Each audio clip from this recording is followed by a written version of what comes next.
Madam చాలా మంది హస్బెండ్లకు ఉన్న ఒక క్వశ్చన్ మేడం, ఈ మెయింటెనెన్స్ ఎలా తప్పించుకోవచ్చు? జెన్యున్ కేసెస్లో ఏవైతే ఉంటాయో, ఓకే, ఫ్యాక్ట్స్ ప్రకారము భార్య నిజంగా ఒక హౌస్ వైఫ్ అయి ఉండి తన కెరీర్ని త్యాగం చేసి నన్ను పెళ్లి చేసుకొని పిల్లలు ఉండి ఇప్పుడు సడన్గా ఆవిడ్ని పిల్లల్ని ఆయన మెయింటైన్ చేయని సందర్భంలో డెఫినెట్గా మెయింటెనెన్స్ అనేది ఇవ్వాల్సి వస్తుంది.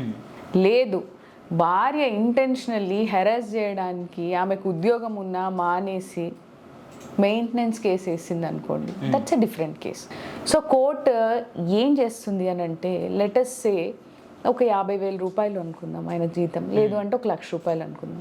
1,00,000 రూపాయలు సంపాదించే అతను 1/3, ఓకే, ఆయన జీతంలో ఒక 30% వరకు పిల్లలకి వైఫ్కి మెయింటెనెన్స్ రూపంలో ఇవ్వాలి. సో చాలామంది ఏమనుకుంటూ ఉంటారంటే, నేను ఉద్యోగం మానేసేసి ఇప్పుడు మెయింటెనెన్స్ అనేది క్లెయిమ్ చేసుకొని ఆ తర్వాత మెయింటెనెన్స్ వచ్చే సందర్భంలో మళ్ళీ నేను ఉద్యోగంలో జాయిన్ అవ్వచ్చులే అని అనుకుంటారు.